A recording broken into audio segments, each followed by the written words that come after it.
As Linda mentioned, this is not something I can do on my own, and so this really is a team effort. And I want to introduce the two members of my team that are here with me. Some of you may have met them already. Supantra May is a medical anthropologist, as Linda alluded to, and Caroline Thibault is an aspiring social scientist. I'm a psychologist by training, so we're all social scientists, but we also have physicians on our team. I'll get into that in just a moment.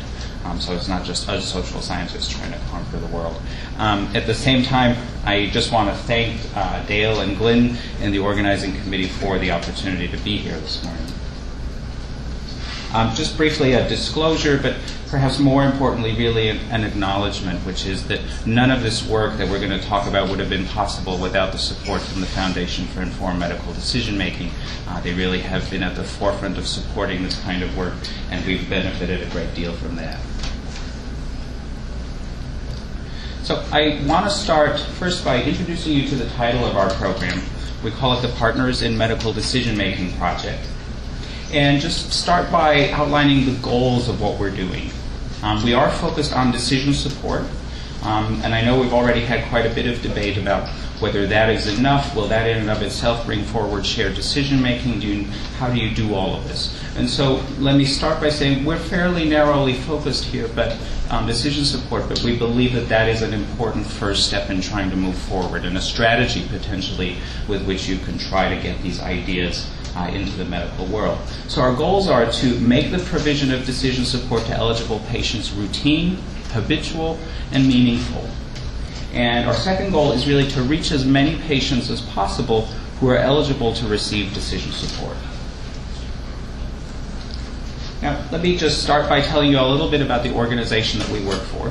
The Palo Alto Medical Foundation is a private, nonprofit, multi-specialty physicians group. It's been around since about the 1950s. It employs about 900 physicians that represent primary care and all the subspecialties of medicine. And Palo Alto is part of the San Francisco Bay Area. We're on the southern part of the San Francisco Peninsula.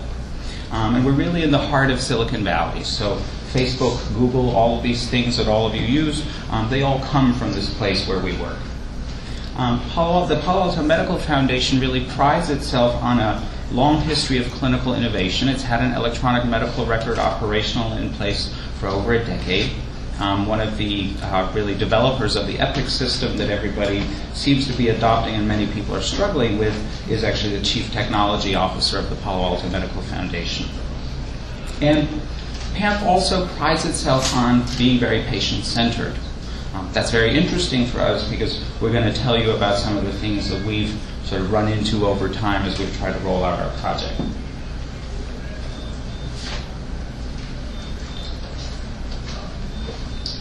This is just an overview of the different departments that we've worked with at the Palo Alto Medical Foundation. We have family medicine and internal medicine in Palo Alto.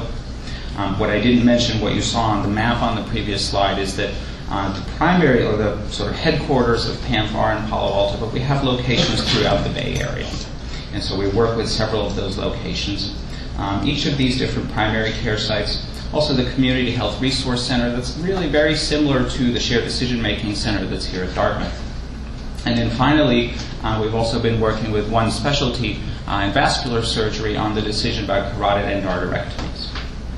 Now, there's a lot of things we could tell you about today about how we've run our project, how we've gone about working with these departments. And we won't get into all of those details because, as you'll see, we've chosen a very particular focus. But what we have done and what we won't get into detail about is that we really do sort of use a microsystems approach in developing the workflows with each of these departments. So each department has its own particular workflow that we have developed collaboratively with them to figure out how they think it would be best to provide decision support to patients as part of their clinical work. On our team, we also have a physician champion who serves as the medical director of quality for the Palo Alto Medical Foundation, and other co-investigators who are physicians. Now, this is just an overview of the topics that we're using. All of these are selected from the full suite that the Foundation for Informed Medical Decision Making develops. So we have the back pain suite, acute and chronic low back pain, herniated disc, spinal stenosis, cancer screening topics, joint replacement topics, carotid artery disease, depression, uterine bleeding, uterine fibroids, coronary artery disease, as well as a range of topics for geriatric patients. And one of the things that we're very proud of is that we have now successfully developed and launched a shared medical appointment for geriatric patients. It's a 3-part series in which the sort of larger topic is really about successful aging. And we have a first class that begins focus on memory problems, the second is on falls prevention, and the third on depression. We've now gone through the first series of all 3 with a group of seniors, and I think we can say it's gone spectacularly well, and we're quite happy with that.